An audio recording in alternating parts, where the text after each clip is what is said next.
15 दिसंबर ऐसे साकार ब्रह्मा बाबा का जन्मदिन है। बाबा को मैं समझती 148 वर्ष 87 यज्ञ को हुआ, और उसके पहले जब बाबा की आयु 60 वर्ष की थी तब शिव बाबा ने उनमें प्रवेश किया। तो आज ब्रह्मा बाबा का जन्मदिन है।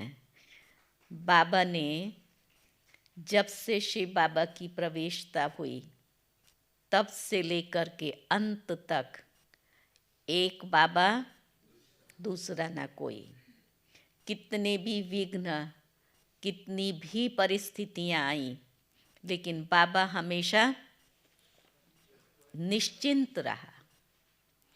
बाबा ने परिस्थितियों का वेलकम किया, स्वागत किया, जिसके कारण से विघ्न अविघ्न नहीं लगे और यज्ञ आज निर्विघ्न उस ऊंचाइयों को प्राप्त कर सका। तो सारे सृष्टि का आदि पिता, इस कल्प की वो बीज आत्मा, नेक्स्ट टू गॉड। शिव बाबा के बाद दूसरा रोल किसका है? ब्रह्मा बाबा का है। ब्रह्मा सो विष्णु है, वही आत्मा श्री कृष्ण बनती है। तो जिसका इस साकार सृष्टि के अंदर सबसे श्रेष्ठ, ऊंचे से ऊंचा पार्ट वो है बाबा ब्रह्मा की आत्मा। तो इस आत्मा ने सारे कल्प के अंदर श्रेष्ठ से श्रेष्ठ पार्ट बजाया, और वो संस्कार कब भरे? संगम पर। तो बाबा के अपने संस्कार पहले से भी बहुत रॉयल थे। आखिर तो आत्मा कौन सी थी? श्री कृष्ण की आत्मा। नीचे उतरते उतरते भी बाबा की रॉयल्टी समाप्त नहीं हुई थी। बाबा का भगवान में जो निश्चय था वो कम नहीं था। भले भगवान को पहचानते नहीं थे, लेकिन अटूट भक्ति थी। तो ऐसे ब्रह्मा बाबा ने, जिसने हम सब अपने बच्चों को ढूंढ निकाला, तो हम ब्रह्मा के मुख वंशावली सच्चे सच्चे ब्राह्मण भी इतने ही भाग्यशाली हैं। तो हम आज के दिन साकार बाबा ब्रह्मा बाबा का जो लौकिक जन्मदिन है, आज उसको याद करते हुए बाबा के लिए दिल से वो पुष्प, बाबा का, जिन्हों को बाबा ने जो हमें दिए ज्ञान की खुशबू दी, बाबा की उस खुशबू को हमें चारों तरफ फैलाना है। तो जन्मदिन की मुबारक है। मुरली का सार है, मीठे बच्चे, ये बना बनाया अनादि ड्रामा है।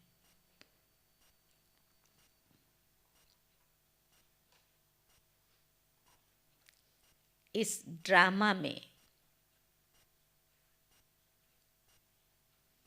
हर एक एक्टर की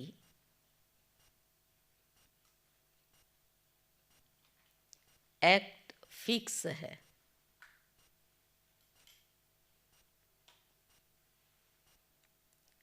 मोक्ष किसको भी मिल नहीं सकता।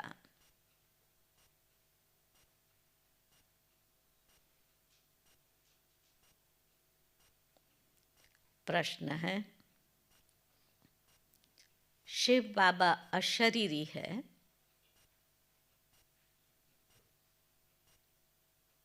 वो शरीर में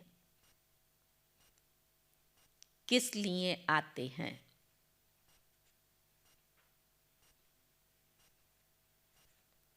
कौन सा काम करते हैं और कौन सा नहीं?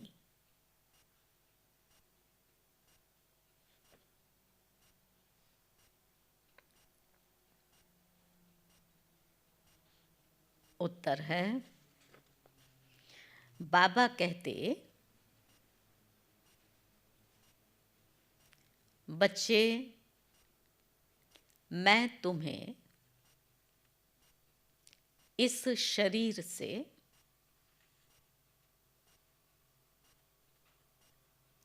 सिर्फ मुरली सुनाने आता हूँ।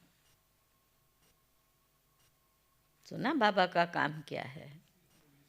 सिर्फ इस शरीर से तुम्हें मुरली सुनाने आता हूँ। मैं मुरली सुनाने का ही काम करता हूँ।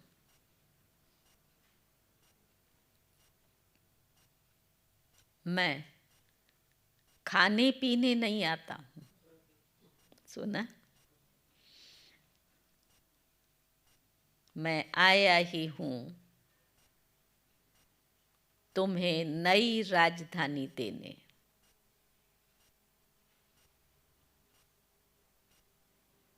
बाकी स्वाद तो इनकी आत्मा लेती है। तीखा है, खट्टा है, कैसा है, वो श्री बाबा थोड़े ही, तो वो इनकी आत्मा लेती है। गीत है, छोड़ भी दे आकाश सिंहासन।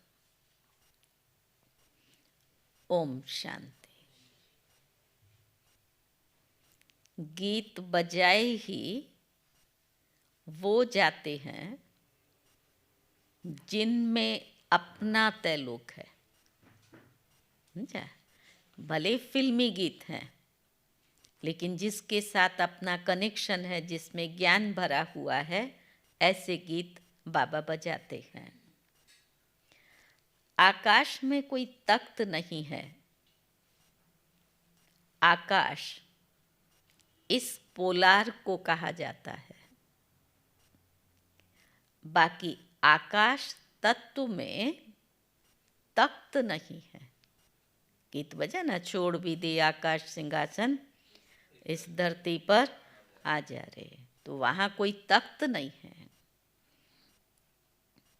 ना परम पिता परमात्मा इस आकाश तत्व में रहता है। सुना? पोलार में कोई तख्त भी नहीं है। दूसरी बात क्या सिद्ध की? इस आकाश तत्व में नहीं रहता है। बाप बच्चों को समझाते हैं, हम परम पिता परमात्मा और तुम बच्चे जो आत्माएं, दोनों ही इस सूर्य, चांद, सितारों से पार रहते हैं। हम भी और तुम आत्माएं भी। उसको मूल वतन कहा जाता है। जैसे यहाँ आकाश में सूर्य, चांद, सितारे हैं, वैसे हूबहू झाड़ के माफिक मह तत्व में भी आत्माएं रहती हैं। निराकारी झाड़ तो हमने देखा ना आत्माओं का, तो वो आत्माएं भी झाड़ के माफिक, ऊपर में बीज शिव बाबा, फिर ब्रह्मा विष्णु शंकर, फिर देवी देवताओं की आत्माएं, और फिर बीच में धर्म स्थापक उनके कॉलम, तो बिल्कुल वृक्ष जैसा हुआ ना, तो वो निराकारी वृक्ष। तो बाबा ने कहा हूबहू झाड़ के माफिक महतत्व में आत्माएं रहती हैं। जैसे सितारे आकाश पर खड़े हैं, कोई चीज का आधार नहीं है। अहम आत्माएं और परमात्मा बाप, हम सब ब्रह्म महतत्व में रहने वाले हैं। स्टार माफिक ही हैं। ज्ञान सूर्य, ज्ञान चंद्रमा, और फिर ज्ञान सितारे। अब ये समझाया है, जब जब भीड़ पड़ती है, भीड़ अर्थात दुख होता है, तब आता हूँ, पुराने को नया बनाना है ज़रूर। पुराने में ही भीड़ होती है, कलयुग में दुख की भीड़ है, और स्वर्ग में तो सुख ही सुख है। फिर से मुझे आकर सहज ज्ञान और सहज राजयोग सिखलाना होता है। सब बुलाते हैं आओ, कृष्ण के लिए नहीं कहते कि सिंहासन छोड़कर आ जाओ। अब ये अंतर, कृष्ण थोड़े ऊपर में बैठा हुआ है जो सिंहासन छोड़कर आएगा। कृष्ण के लिए सिंहासन अक्षर शोभता नहीं है, वो तो प्रिंस था ना। समझा ज्ञान?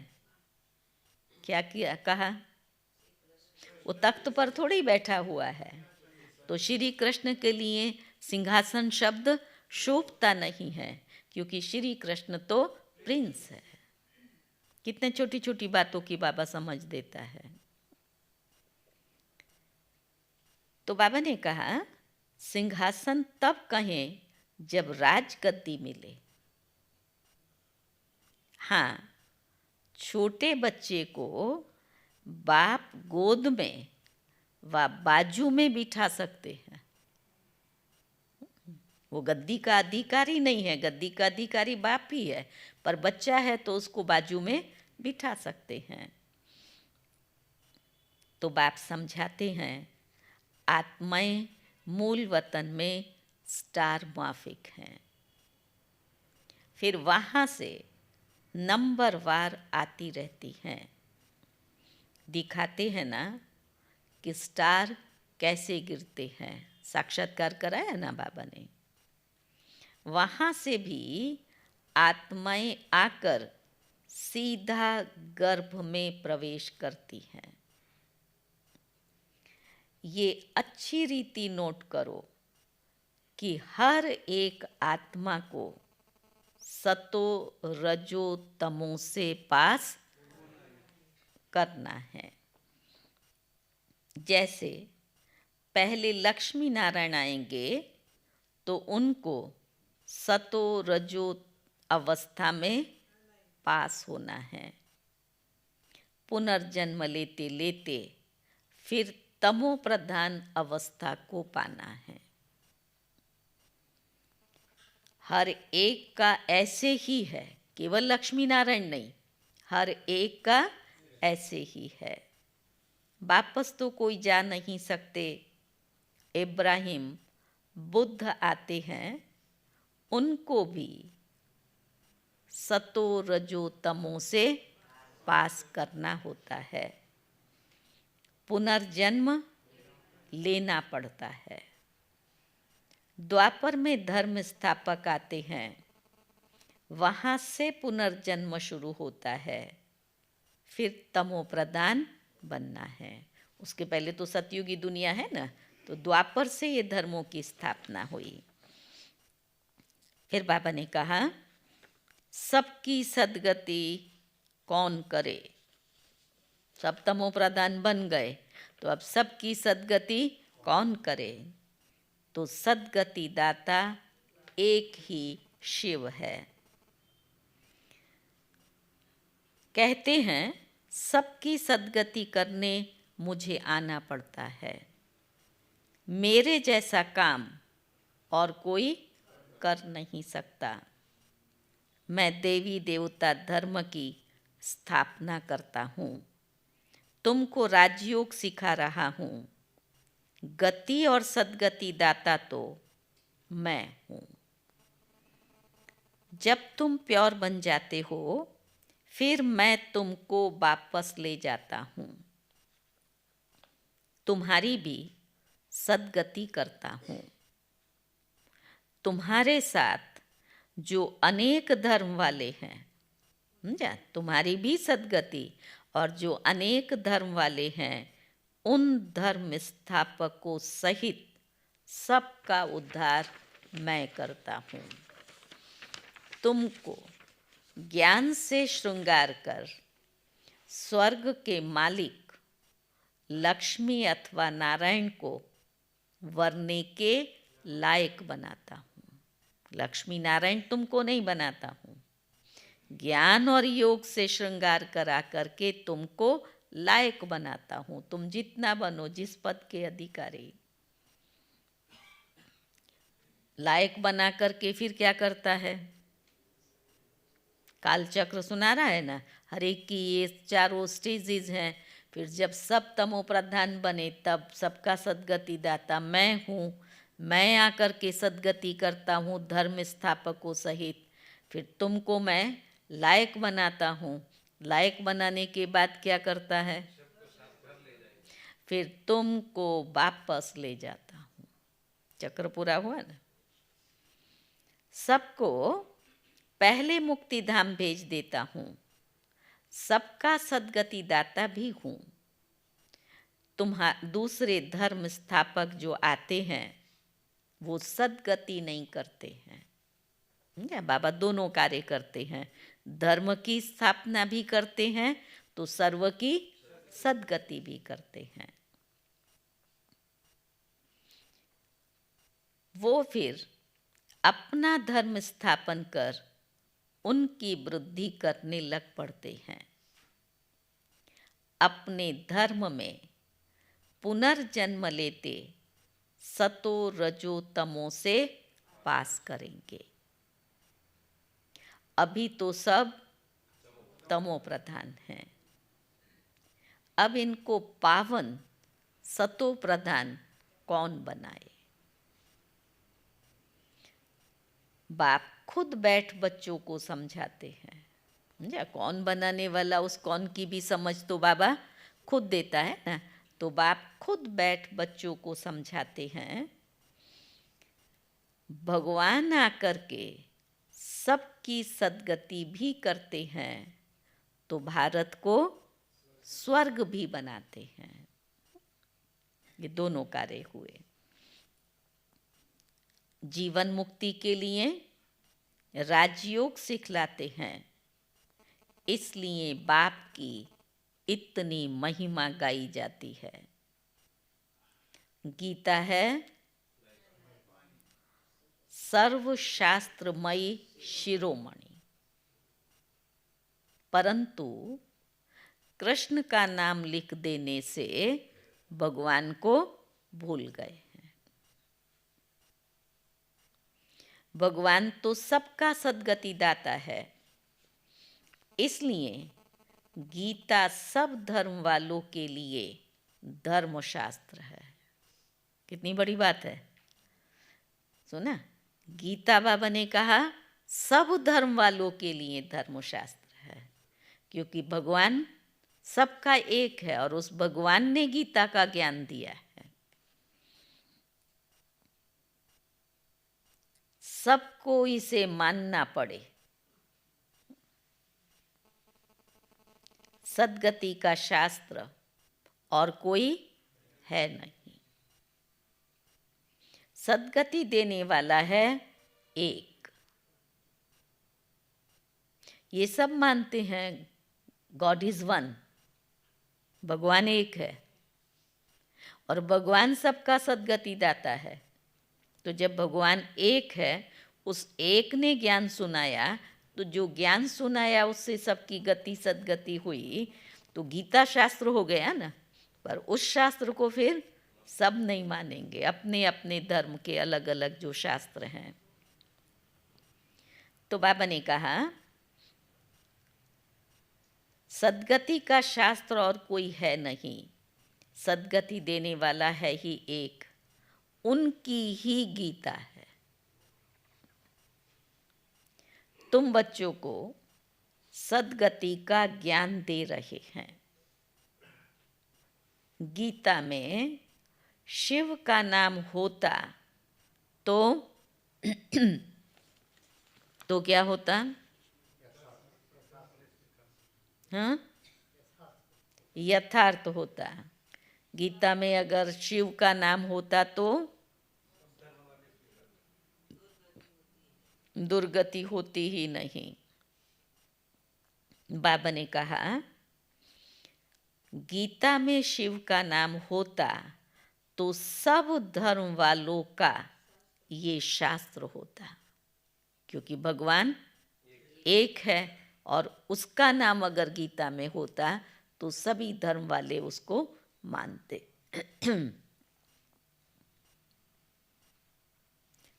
बाप सबको कहते हैं अपने को आत्मा समझ क्या करो, मेरे साथ योग लगाओ तो विकर्म विनाश होंगे और तुम मेरे धाम में आ जाएंगे। अपने को आत्मा समझ मेरे से योग लगाओ तो विकर्म विनाश होंगे और तुम मेरे धाम में आ जाएंगे। वो तो जब जाएं आत्मा, पर अभी हम बुद्धि से बाबा के पास परम धाम में चलेंगे।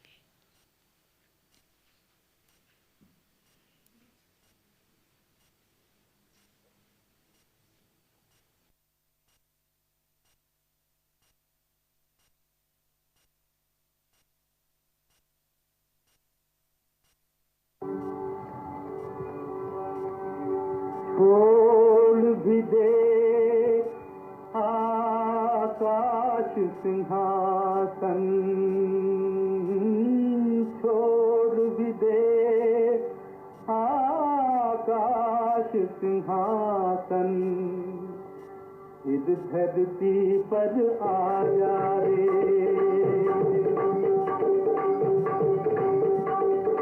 छोड़ भी दे आकाश सिंहासन, इस धरती पर आ जा रे।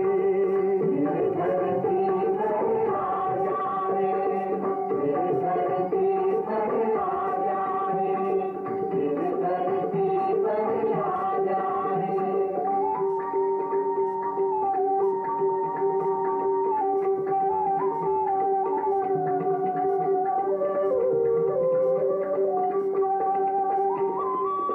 जब जब विपत पड़ी जगमाई,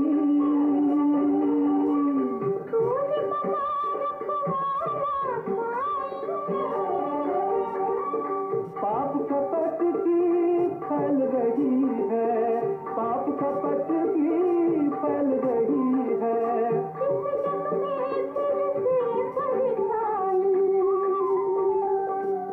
गीता का उपदेश सुनाने रूप बदल कर आ जा रे।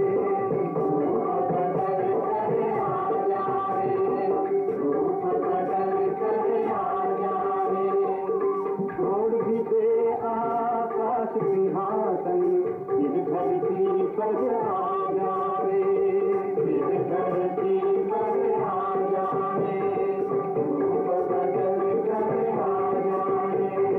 आ जा रे, आ जा रे, आ जा रे, आ जा रे, आ जा रे, आ जा रे, आ जा रे, आ जा रे।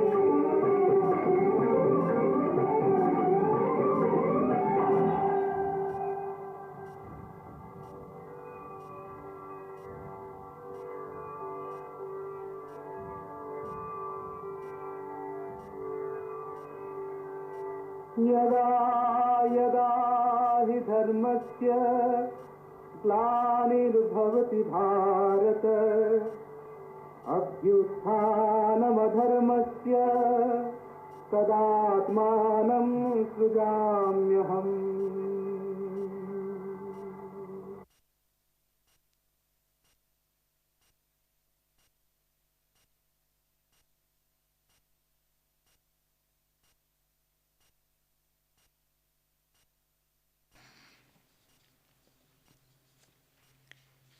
ओम शांति। तो बाबा ने कहा तुम मेरे धाम में आ जाएंगे। सब धर्म वालों की सद्गति करने वाला मैं ही हूँ। बाकी तो आते ही हैं अपना धर्म स्थापन करने। मनुष्य कहते हैं क्या कभी मोक्ष नहीं मिलेगा, हमेशा आवागमन में रहेंगे। बाप कहते हैं नहीं। लोग कहते हैं क्या कभी मोक्ष नहीं मिलेगा, तो बाप कहते हैं नहीं। जवाब, जो भी सब आत्माएं हैं सबका ड्रामा में पार्ट फिक्स है। एक्टर हैं तो ज़रूर एक्टिंग तो करेंगे ना मंच पर, भले 5 मिनट का हो, फिर भी एक्टर तो है ना। उस किसकी एक्ट बदल नहीं सकती, हर एक की पूरी एक्ट का अनादि ड्रामा बना हुआ है। फिर बाबा ने कहा ड्रामा अनादि है, उसका आदि मध्य अंत नहीं है। सृष्टि की आदि सतयुग को कहा जाता और अंत कलयुग को कहा जाता है। बाकी ड्रामा का आदि और अंत नहीं है, समझा? अनादि घूमता रहता है। आदि किसको कहा, सतयुग, वो अंत कलयुग, वो अलग अर्थ है। बाकी ड्रामा तो अनादि है। तो बाबा ने कहा ड्रामा कब बना ये नहीं कह सकते, ये प्रश्न उठ नहीं सकता। बाबा ने समझाया है कि और जो भी धर्मशास्त्र हैं उनसे हर एक ने आकर अपना धर्म स्थापन किया, सद्गति नहीं की है। उन्होंने तो धर्म स्थापन किया जिसके पीछे वृद्धि हुई है, आत्माएं ऊपर से नीचे आई हैं।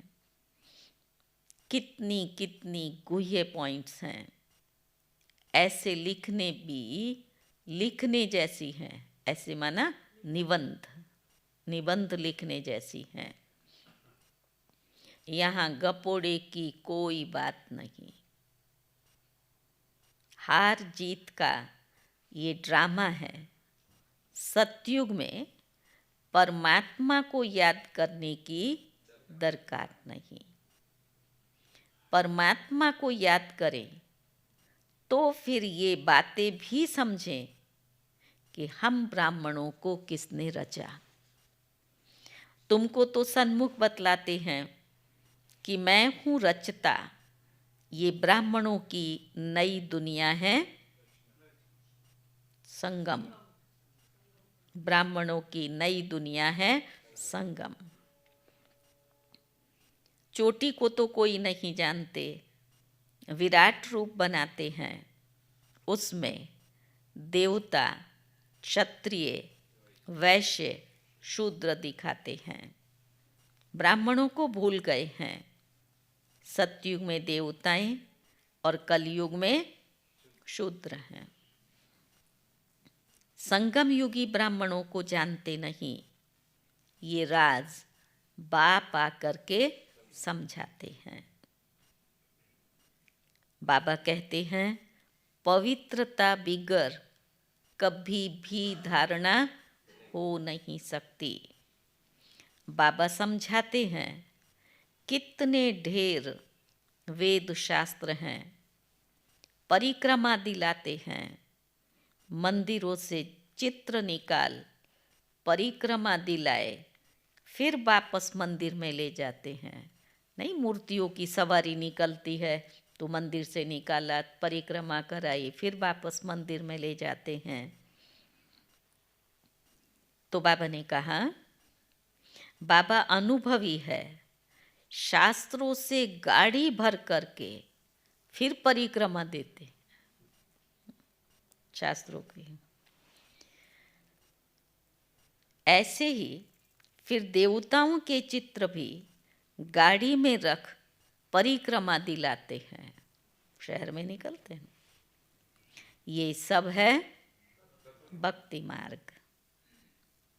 अब पूरा हुआ। तुम हो शिव शक्तियां, तुम सारे विश्व की सद्गति करते हो, परंतु ये कोई भी नहीं जानते कि दिलवाड़ा मंदिर हूबहू इन्हों का यादगार है। ऐसा मंदिर कहीं नहीं है। जगदम्बा है, शिव बाबा भी है, शक्तियों का चबूतरा भी बना हुआ है। भक्ति मार्ग में फिर ऐसे ही मंदिर बनेंगे। दिलवाड़ा को बाबा कहते हैं ना, हूबहू उसमें जगत अम्बा जगत पिता है, महारथी हाथी दिखाए हैं, 108 कोठियाँ हैं, फिर स्वर्ग है। तो ये तुम्हारा हूबहू यादगार है। तो बाबा ने कहा भक्ति मार्ग में फिर ऐसे मंदिर बनाएंगे, फिर विनाश होगा तो ये सब खत्म हो जाएगा। सतयुग में कोई मंदिर होता नहीं। ये सब भक्ति मार्ग का विस्तार है। ज्ञान में तो चुप रहना है, शांति से बाबा की याद में बैठो। तो ज्ञान में चुप रहना है, एक शिव बाबा को याद करना है। शिव बाबा को भूल औरों को याद करेंगे तो याद सिर्फ एक शिव बाबा को करना है। और बाबा कहता है शिव बाबा को भूल औरों को याद करेंगे तो अंत में फेल हो जाएंगे, क्योंकि अंतिम पेपर सेकंड का होगा, तो अंत में फेल हो जाएंगे। फेल नहीं होना है। मनुष्य मरते हैं तो उनको कहते हैं राम राम कहो, परंतु ऐसे याद आता नहीं है। याद दिलाते हैं तो आता नहीं है, फिर भी गाया जाता है अंतकाल जो नारायण सिमरे। ये बात अभी की है, क्योंकि अंतकाल तो अब चल रहा है ना, वो तो अंतकाल शरीर का था, ये चक्र का अंतकाल है। तो बाबा ने कहा भंभोर को आग तो लगनी है, अंतकाल जो नारायण सिमरे। बरोबर अब तुम समझते हो हम लक्ष्मी व नारायण को वरेंगे।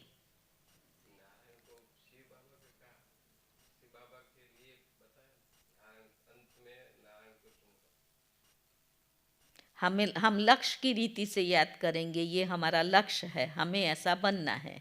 देहधारी की स्मृति नहीं। वहाँ भक्ति मार्ग में नारायण को भगवान की रीति से मानते हैं, यहाँ बाबा लक्ष्य की रीति से कह रहा है। तब आगे बाबा ने कहा ना, बरोबर अब तुम समझते हो हम नारायण व लक्ष्मी को वरेंगे, स्वर्ग के लिए हम तैयार हो रहे हैं। बाबा बिगर ये ज्ञान कोई भी दे ना सके। ये बाबा भी कहते हैं कि हमको शिव बाबा ने बताया है। इनको शक्ति सेना व पांडव सेना कहा जाता है। पांडव नाम है महारथियों पर, शक्तियों की फिर शेर पर सवारी। तो बाबा ने कहा, तो बाप कहते हैं जैसे कल्प पहले सहज राजयोग सिखाया था, हूबहू इसी प्रकार सिखा रहा हूँ। जो भी एक्ट चलती है कल्प कल्प वही चलेगी, इनमें फर्क नहीं पड़ सकता। फिर कल्प कल्प ये पाठ चलेगा।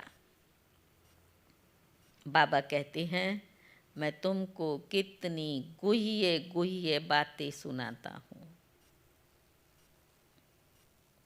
पीछे क्या होने वाला है सो तो फिर पीछे सुनाएंगे।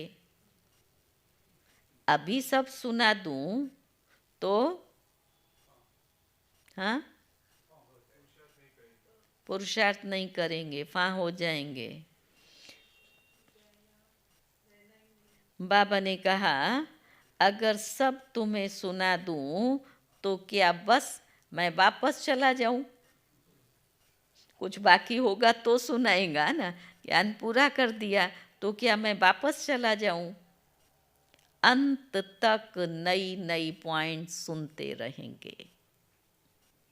हम गीता की महिमा बहुत करते हैं, परंतु उस गीता व महाभारत में तो हिंसक लड़ाई दिखा दी है। अब लड़ाई तो है नहीं, तुम्हारी तो है योग बल की बात। अहिंसा का अर्थ भी नहीं समझते। अब लड़ाई तो है ही नहीं। तो बाबा ने कहा, सिर्फ स्त्री को नर्क का द्वार कह दिया है।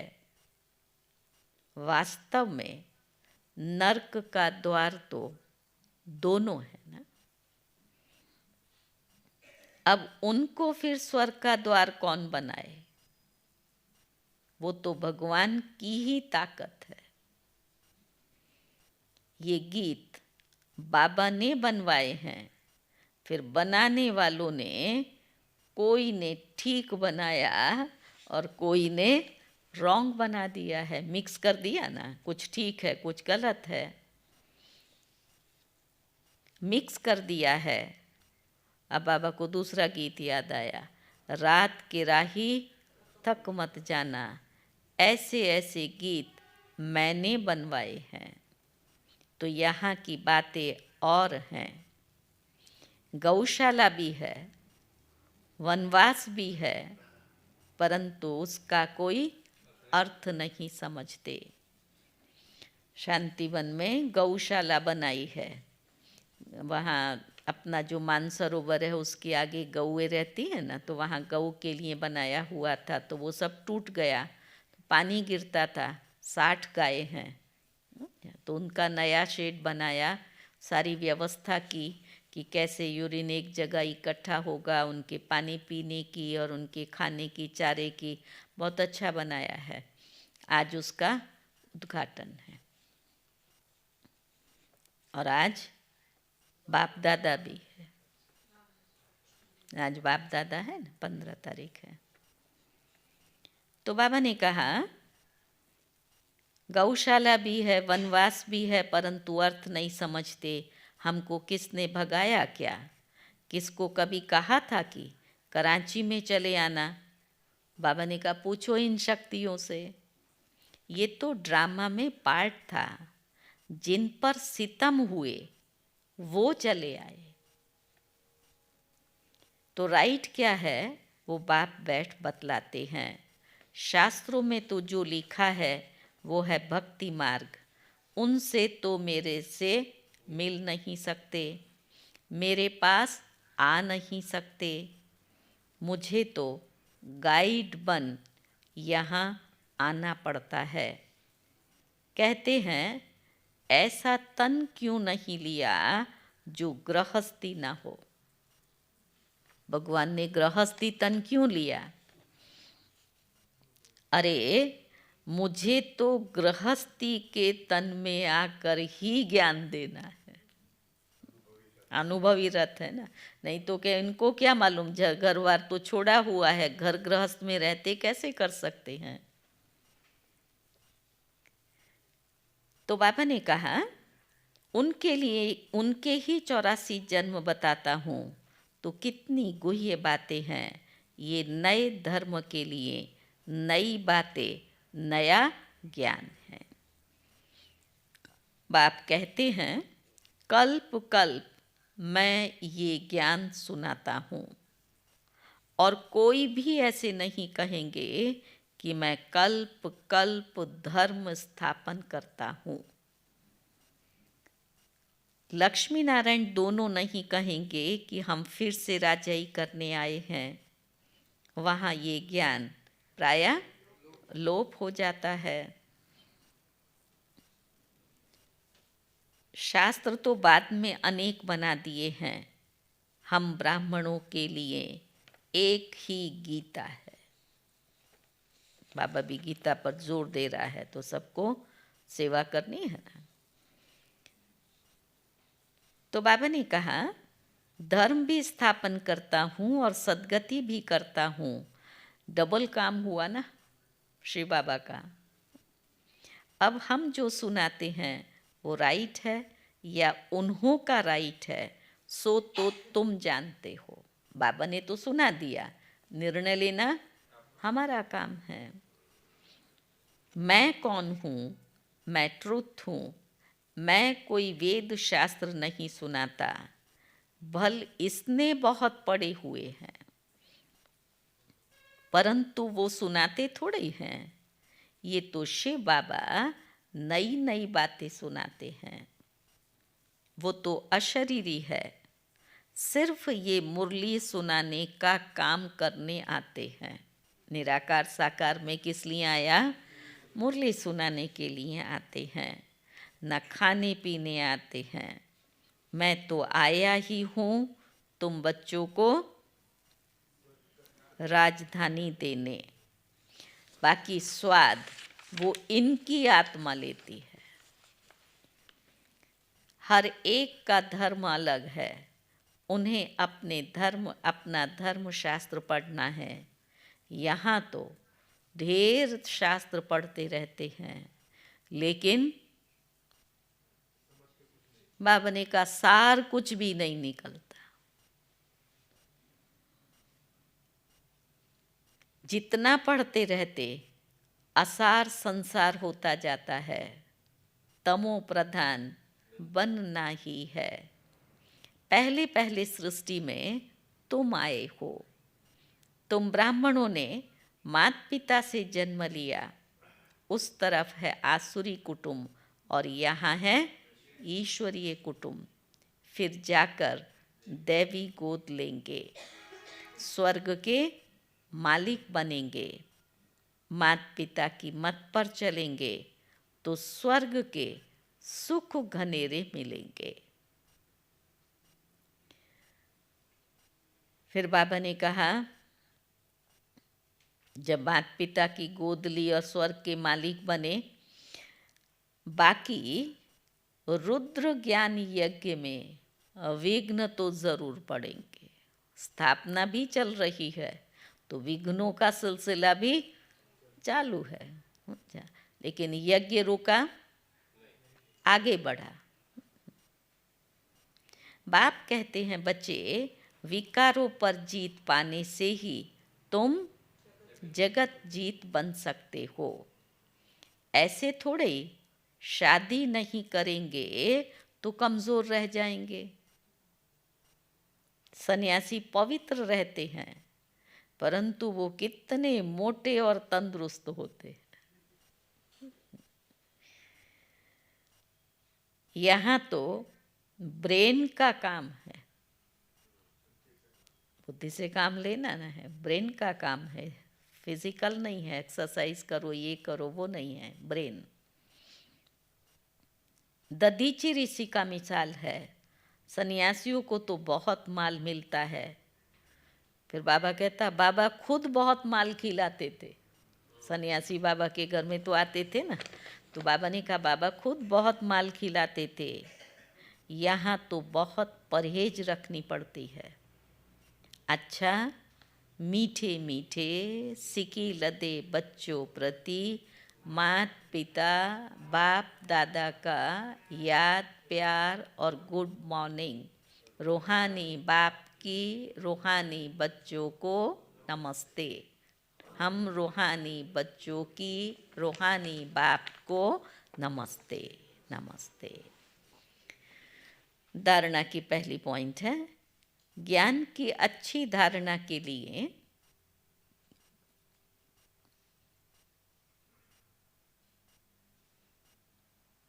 पवित्रता के व्रत को अपनाना है।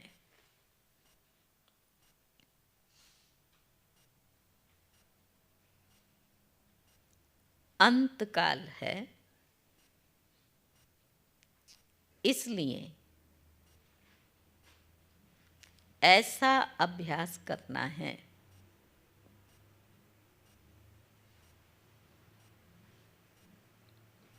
जो एक बाप के सिवाय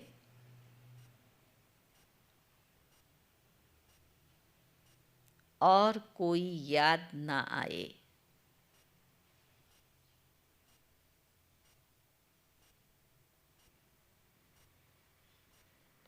दूसरी पॉइंट है, दधीची ऋषि मिसल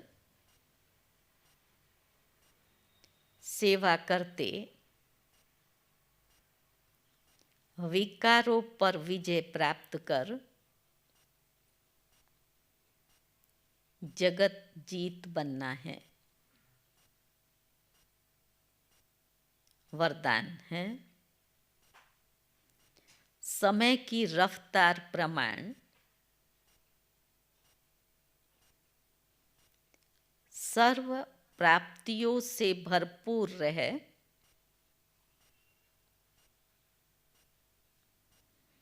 माया जीत बनने वाले तीव्र पुरुषार्थी भव। बाप दादा ने जो भी प्राप्तियां कराई हैं, उन सर्व प्राप्तियों को स्वयं में जमा कर भरपूर रहो। जहाँ भरपूरता में कमी है, वहाँ माया हिलाती है। माया जीत बनने का सहज साधन है सर्व प्राप्तियों से भरपूर रहना। कोई एक भी प्राप्ति से वंचित नहीं रहो। सर्व प्राप्ति हो, समय भी रफ्तार प्रमाण कोई भी समय कुछ भी हो सकता है। इसलिए तीव्र पुरुषार्थी बन अभी से भरपूर बनो, अब नहीं तो कब नहीं। स्लोगन है, सत्यता और निर्भयता की शक्ति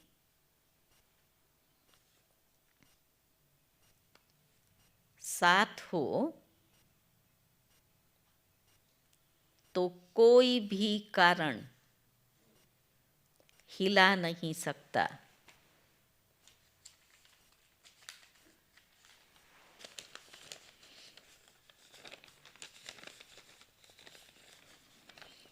आज का सम्मान है, मैं फरिश्ता हूँ।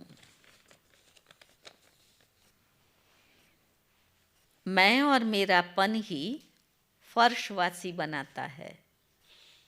फरिश्ता बनना अर्थात मेरेपन के बंधन से मुक्त बनना।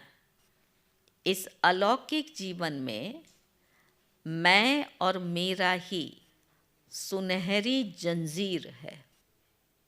मैं और मेरा ये सुनहरी जंजीर है। मैं अच्छा ज्ञानी हूँ, मैं ज्ञानी तू आत्मा, योगी तू आत्मा हूँ।